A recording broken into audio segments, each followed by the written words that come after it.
Hello, and welcome to this video of this kind of let's talk, my thoughts kind of thing on gaming right now, and kind of the first person genre and the main aspects of like the two big titles of this genre being Battlefield and Call of Duty. My thoughts, mainly this, before I get too much into this, I'm mostly be stating my opinion on things. So there will be some factual aspects which I'll talk about. For the most part, it is my opinion. So before people might see this and get butthurt, opinion is an opinion. It's a single individual person's thought. You might agree with it, you might not, but an opinion is an opinion.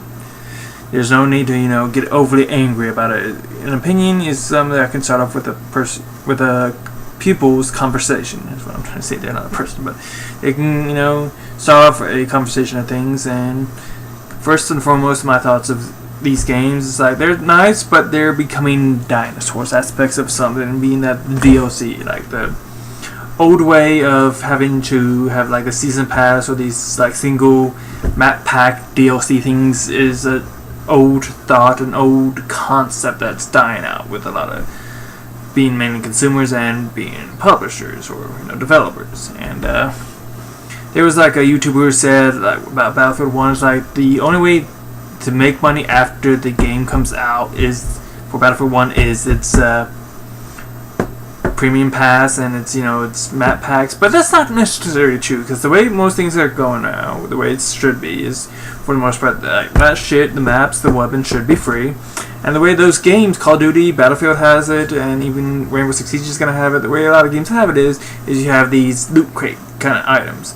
Now, you earn them, but for the most part, it takes some time, like that, especially the high level you get up. It's like you earn them via usually leveling up and stuff. There's different other ways to get them. Ways that you can only do it like once a week or once every 3 days or something. Just not too big of a time frame, but not too small of one either. So you have to like either really earn them or buy them. It's like, because even Overwatch has them. Like you get one every time you level up, or these like different game modes in the arcades. You can play them, and if you get 3 wins 3 times, you get one. And there's like 3 different modes. Sometimes it's like once a week you can play them, and if you get a victory, you get a loot crate. But even in Battlefield and Call of Duty have these loot crates, and you can earn them.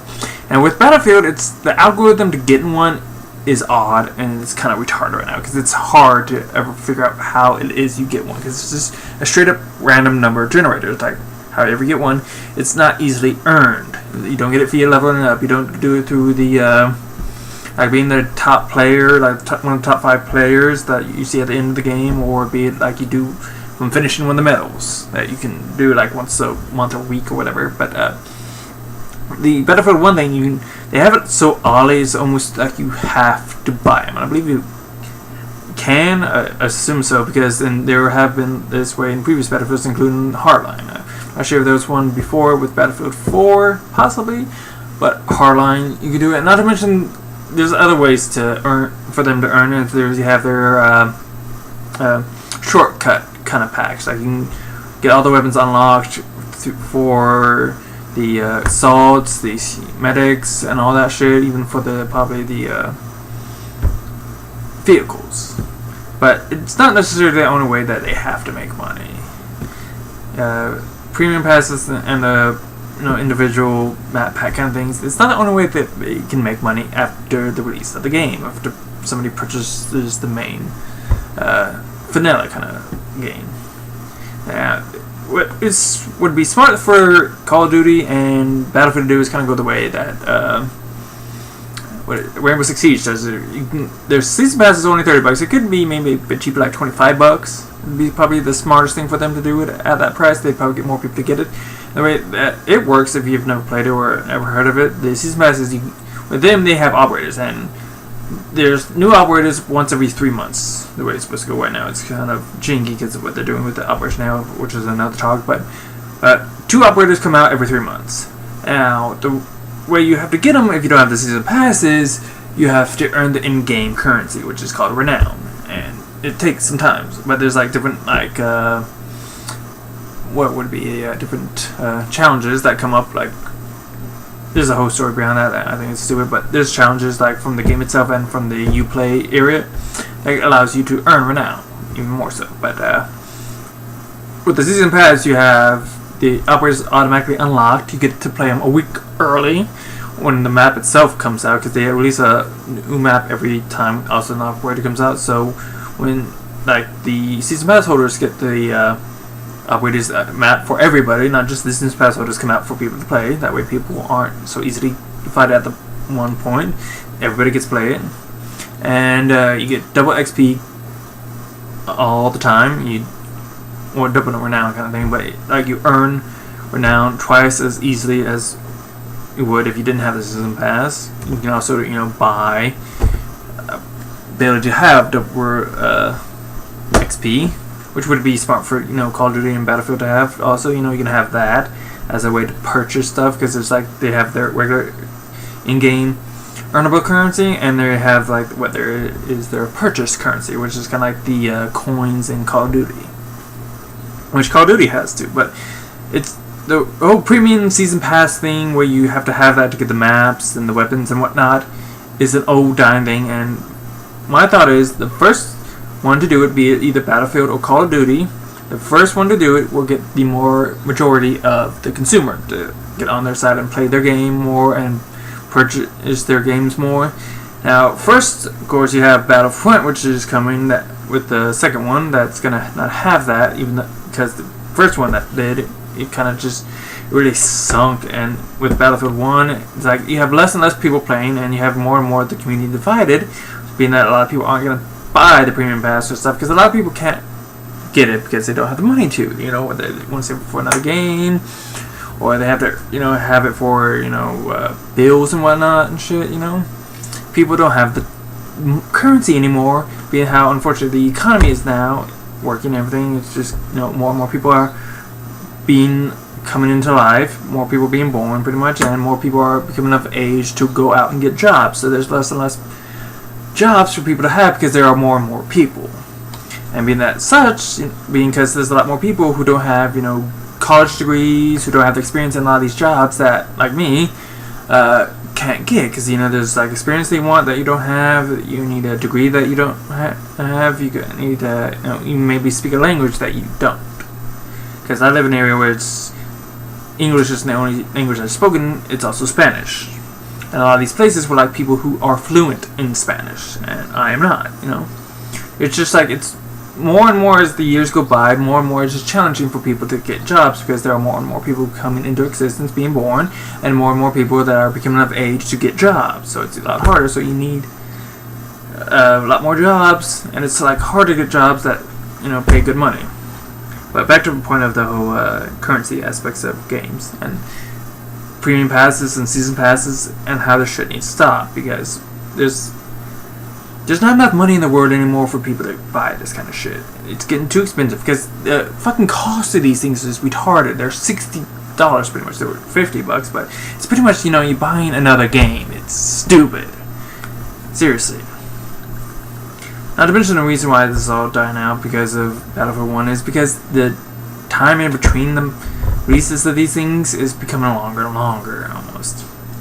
But it's just becoming less and less of a good model for your company, because you have Ubisoft doing pretty much almost all the games, with it mainly being right now Rainbow Six Siege, and For Honor, they have a season pass that's only like $30. It's half the price of the game, which is nice, and what they give you is so much better. But unfortunately, the one downside of it is I'm seeing with Ubisoft weirdly is that they have a season pass, but it's per season. We're on the second season of Rainbow Six Siege right now, so you need to buy the second season pass. So you pretty much have bought 2 games, which is kind of it's hard to balance the reasoning if it's a good or bad thing to do, But they, like I said, Call of Duty or Battlefield, the first company that removes that model and has it more smart with maps being free and everything will say again have the better aspects of having more money coming in for the consumers and whatnot, more people playing your game and talking about it and wanting people else to get their game. It's smart. It's a smart business practice. Because right now the way that Battlefield 1 has it, which is a slow thing, is like when it first was announced, people said, well, this is a good step in the right direction, which I thought, nah, it's a slow step in the right direction. It's not the right direction, it's a slow step to the right direction, which is, if you have a friend who has Premium Pass, who has these maps, you can get in their squad and you can play on the maps, but you can't earn the weapons, you're not really earning much good XP to really help you out or anything. It's just, it's kind of a slap in the face, I find. It's a slap in the face, like, see all this stuff you could be having fun even when your friend's offline, but you're gonna have to pay pretty much $60 to, do this. It's so stupid. But hopefully, if Call of Duty with the World War II, if they have it to where it's kind of where the Battlefield 2 is gonna have it, is if it's all free maps, all free content pretty much. It's just if you have the season pass, you get to try it a bit earlier. It'd be smart, in Call of Duty you would really get their players back, because it's kind of it's a declining game. People, of course, say, it's a major selling game still, being that even how bad last one did, Infinite Warfare. But my argument is, my argument against that is like they're not really talking about what true numbers might be, being that, like, which version did they get it? Did they get just the vanilla one, or did they get the deluxe or next one up where it allows you also to have access to Call of Duty 4 Remastered, which was the only way, which still kind of only seems the only way, because I didn't hear an announcement at E3 of them having it as a single release, because there's been like rumors, because there was supposedly a leak like kind of option to buy it as a single purchase, but being that they haven't announced it yet, and they should have announced at E3 supposedly, since they said the release date would be the next month or two, it doesn't look like they're actually going to have it as a solo content to purchase. And if they did, it would be smart for them to, it would be smart for them to do that, because people would probably pay good money for that to get nostalgia, or just try it out and everything before Call of Duty World War II comes out, to get them more amped for that and want to really try that game. For one, that'd be really smart for them to do that, and two, pricing smart wise would be to have it at the price which was the difference between it and Infinite Warfare, which I think was like $15, maybe $20. If they went more than that, then they're showing stupidity. Seriously, because that was pretty much the price difference when you had to get the deluxe for somebody. It was like $20, maybe 30, maybe 30. I might be wrong there. It might have been 30. But any higher than that, that would seem being like money hungry and shit. And granted, people want to make money. People want to, get as much as they can. But you want to be smart about how you do it, because if you do it stupidly and like kind of slap your fan base in the face, then they're not gonna really buy your product. They're not. You don't want to slap your fan base in the face. You want to be smart about it. You want to show them compassion. And to do that, you got to be smart about how you price it. And the better you price it, the more people will buy it. And with Call of Duty 4, like I said, it would be smart for them to release it and smart and have a small, easy price, $30 or less, not more. And other aspects of Call of Duty in which I am confused of, because I haven't heard much else about it, and that is the beta, and that being possibly an open beta. Now, people are probably talking about it and saying, well, they're going to have an open beta. They've always had an open beta, but not truthfully, they haven't. I assure you that. It was probably until like either World at War, maybe, or at least maybe like Modern Warfare 2. It wasn't until then that they had the open beta. I 100% assure you that, because I was a part of the Call of Duty 4, the original Call of Duty 4 beta, and that was not open. I 100% assure you that, because I signed up to be a part of the beta, and I was. There was a lot of my friends who wanted to be, but weren't. So I 100% assure you that the first one wasn't with Call of Duty 4, and I might be wrong here, but I assume the same thing was with World at War. Because I believe I signed up for that too and got into it as well, but my friends did as well. But I still don't think that was an open beta. I don't think there was an open beta until at least Modern Warfare 2. Maybe later than that, maybe it was Black Ops 1, but it was at least around that area is when they actually started having an open beta.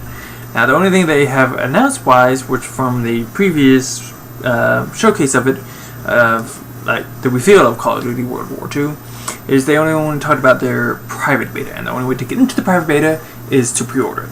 Now, I've said before, hopefully they will have an open beta. Like when they announce when the private beta will be, they will also say, well, we're going to have an open beta as well. And this is when it is like a month after the private beta. But to be part of the private beta, you have to pre-order the game. Now, I'm saying this as an opinion.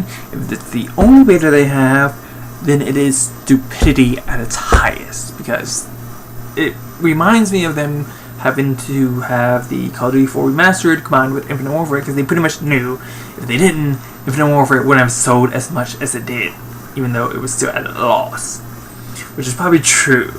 But I think they would have made more money if they didn't have done it that way, which I think was stupid. Seriously. And again, if they have it only in the private beta and they think that's the only way to really make their money, I find it highly idiotic, and they're going to lose a lot more people than they think. They're going to have a lot less sales because a lot of people didn't get to play the beta to really give their opinion and thoughts and the feel of it and think of whether they want to purchase it or not. That's one of the reasons why they need to have an open beta. Of course, the second one is being if they want to see how well their servers can do, because they want to make sure, as usual, their servers can hold up against the onslaught of everybody getting on the moment it releases. So they need to have an open beta and really test their servers. That's another reason why they need to have that. To be smart too, but a lot of people, a lot of companies say that they have a beta, but a lot of times the betas are like a month till release, which they can't really much do anything about. Of ensuring there won't be issues. Hopefully, like I said, they will have an open beta. It's not stated yet because they even have been given a release date at the release of their private beta, which would be the first one. If they have an open beta, like I said, hopefully they will. Which they didn't announce really much anything at E3. The only thing that they didn't announce anything, they showcased their multiplayer. Like I said, they didn't announce it because they announced that they were going to have a multiplayer when they announced pretty much the game itself. But they announced, of course, they're going to showcase it at E3, which they kind of did. It felt like a more of a soft... Well, not they showcased it. They really didn't showcase it as majorly as they have previously at E3s. Before, or even... They usually have, like, a preview it before even E3 happens. And here, it was just like a soft... It was a soft showcasing of the multiplayer. Because, for one, they kind of had like this game trailer for it, which really didn't showcase much at all about the multiplayer. The only thing that they showcased really was through the people who played the multiplayer and showcased it on their YouTube channels. It was kind of a... Just felt it was odd and maybe a bit idiotic, maybe, I think. But they never really done it this soft before with their showcasing the multiplayer. Like they've always had a spectacle, and I think they're trying to hold back on it so they don't have to pay so much money to showcase it as they have previously. Because previously they kind of had it first. For at least the last 2 years, they first came out with the announcement of what the next Call of Duty is, 2-3 months like they did this year before E3, and then they showcased their multiplayer like a day or two before E3. But here they didn't. They only showed, like I said, a itty bitty kind of trailer, cinematic trailer of it on Sony's press conference, which I'll talk about maybe here a bit. Sony, I don't think that's smart there, but they didn't really showcase this year's multiplayer. They only, like I said, showed that little game. Not even gameplay, it was a little bit of a cinematic trailer at Sony's press conference, and then they had people come out and play it, and all the YouTubers played it, got recordings of their gameplay and showed off on their channel. Whereas Call of Duty, which I don't follow their YouTube channel or anything, but they didn't really showcase much at E3. I didn't hear much about it from all the shit I saw at E3. And like I said, they didn't really talk about anything about beta-wise at E3 either. They only did what I said. They had that cinematic trailer at Sony's press conference, and they had people come and play and get recordings of their multiplayer gameplay and showcase it on their YouTube channels. They didn't really talk anything really at all. Like previous years, they were really quiet for some reason at this E3, which was odd. The only thing that they showcased was the trailer for their next coming DLC, in the Name of the Tsar, which is the Russians DLC for Battlefield 1. And as another YouTuber said, if this DLC doesn't sell well and they don't have a lot of people playing on it, because from what I'm hearing, it's worse on PC than it is on console, even though console itself is still kind of they don't sell it well, they're really going to show how bad, it's really going to show to them how badly the whole premium pass model is just idiotic. It really is. It is. It's stupid, especially how much it costs. $50 you're paying for a second game for just 1 year of DLC, pretty much, of stuff. And it's just Battlefield 1, I think, just did horribly in a sense that Call of Duty might do, and that is content. With that, and of course the leveling system, though. Like I said, with the leveling system and combined with also the whole loot crate system, it was just like there was so much things that changed in Battlefield that I think was stupid. And for me, I think that the stupidest thing was that whole sweet spot thing for the snipers. Now I might get argued against it and why it might be a smart idea, but I find it being idiotic because realistically, a lot of people who play that game aren't gonna know that person they're shooting at was within that sweet spot, being at of course good enough distance away, until you shoot and hit them. Because there's no real true way, I feel at least, for average gamers to tell what the distance is between them and their enemy, unless they're like a couple feet away. Because it's certain meters away you have to be in that sweet spot kill range. Because you can usually get a kill via headshot, being one bullet, but if you hit anyone else lower than that, you have to be in that sweet spot to get a kill, or at least chest range. Leg range, I don't think you'd still get a kill. If you just hit them in the chest up, stomach upwards, then you'd get a kill if they're in the sweet spot. But the thing is, I feel they nerfed sniping horribly with that. I think it was just idiotic, because you're probably going to see a lot less snipers on Battlefield 1 than you used to in most Battlefield games. I like to snipe, but it's just I feel they nerfed sniping out of existence with this. It's stupid. Because the way you have to do with sniping now is like if you hit them, you usually have to switch off to your pistol, because you're probably not going to get a second shot with a sniper to get a kill, because usually they're going to turn and they have a higher rate of fire weapon to kick your ass, or at least be the medic, which is like stupid ass counter sniper, which I thought was stupid as well. But I think they just seriously they try to bring in a new mechanic for sniping, and I think it just wasn't smart at all. That sweet spot thing I think was idiotic, seriously, because I say again, most average gamers, they're probably not going to know if they're within that range or not until they hit the person, because you're not going to look at a play anything. Well, I'm not. If I take it a few steps back, I'll probably be in that range. No, you see a person, you're going to shoot them, because 9 times out of 10, they're going to see your ass and shoot you as well. So you don't have time to second guess whether you're not in that distance. You're going to take a shot. And if you hit them and it's not a kill shot, then you're pretty much fucked. You're usually, not most times, but usually, they're going to shoot at your ass with a higher rate of fire and usually higher damaging, sometimes sniper, gun, being a medic, and kill you.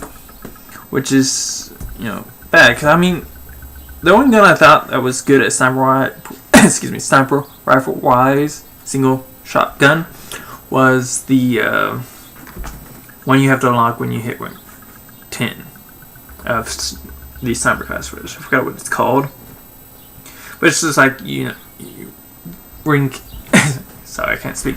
You hit that rank and you unlock it, and it's got only an iron sight on it. They introduced like a second version of it where it has a scope, which I tried to get to unlock it, but it's just you have to get kills with it, and they nerfed that gun horribly. They made it to a certain sweet spot even more so, and it's I don't know if I'm ever in that sweet spot, because I usually even in team deathmatch try to get that kill, and it's like I always hit him, and it's like, oh, I gotta go for a second shot. Lovely.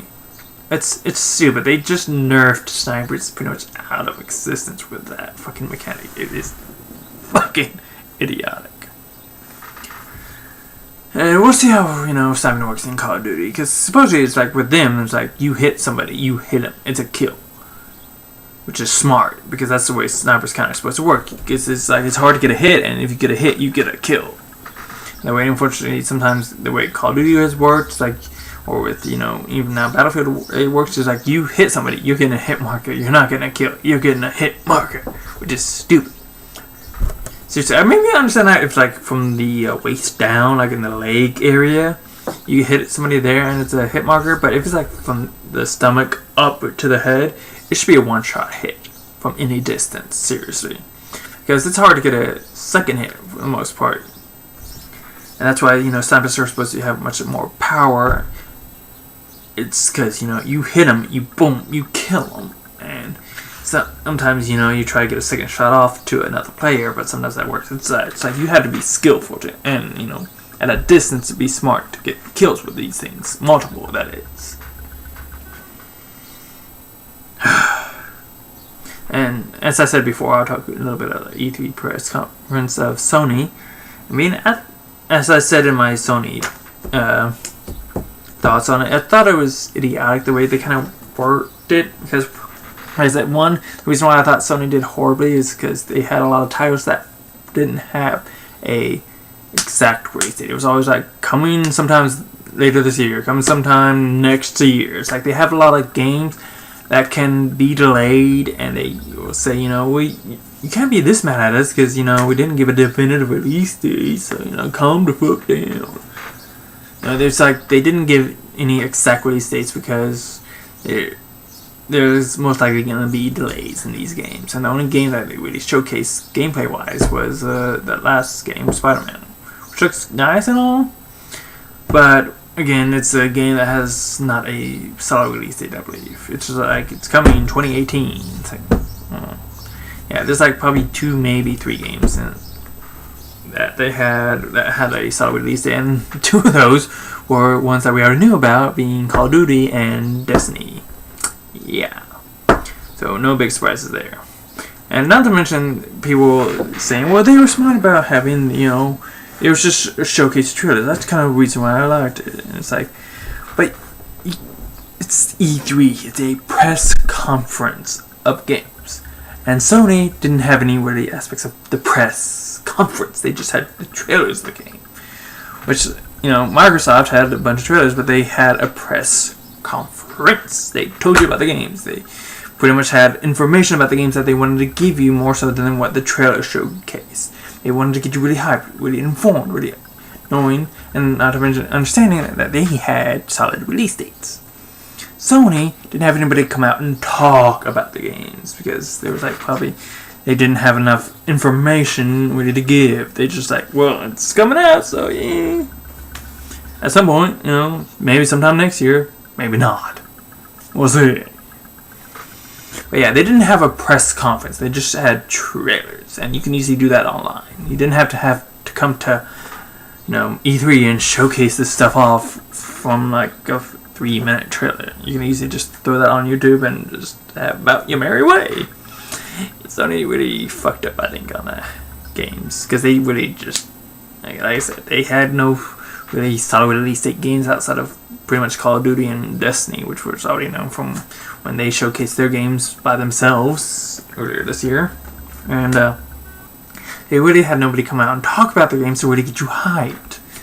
You know, E3 is a press conference on video games and video game consoles, pretty much, you know, consoles, the PCs and whatnot. It's like a show floor for you to talk about this stuff. And when you have your main big press conference and nobody talks about their games, it's kind of a letdown, because you need people to know what your game's really truly about outside the trailers, because they can get somewhat of a concept of it, but they like as much information as possible coming from this, you know, press conference consumer area. Well, I'm not sure what I'm saying there, but it's pretty much, it's a press conference, and Sony fucked up because they didn't have a press conference on any of their games, really.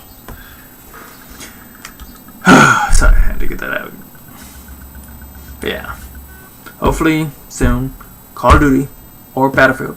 Where, like I said, if Call of Duty does it here, because Battlefield already released their most recent Battlefield game. If Call of Duty has it where it's their game, as free DLC, they're gonna win over a lot of consumers. But of course, first off, like I said, they better have an open beta. If it's the only beta they have is the private beta they've only talked about. It's really gonna show people like what they're about, and they're only about making money. They're not about showcasing the game. They're just about making money. Which I understand people, companies, they want to make money. But as I said before, you gotta be smart about this. And an open beta is such a bad thing. Like I said, they've had ones before. They haven't always had one. They've had it, I think, since Modern Warfare 2, because I know they didn't have it in Modern Warfare. And I'm not sure but I don't think they had it for World at War. But we'll see. Hopefully they'll have an open beta, and people are talking about whether they like it, they're gonna have an open beta. It's just soon because they have had previous open betas, but this is also the first time that they're having a private beta. So it might be the way that they're trying to go, is to only have a beta be via private. So hopefully that's not the case. I'm not saying it is. Hopefully it's not, but we'll see.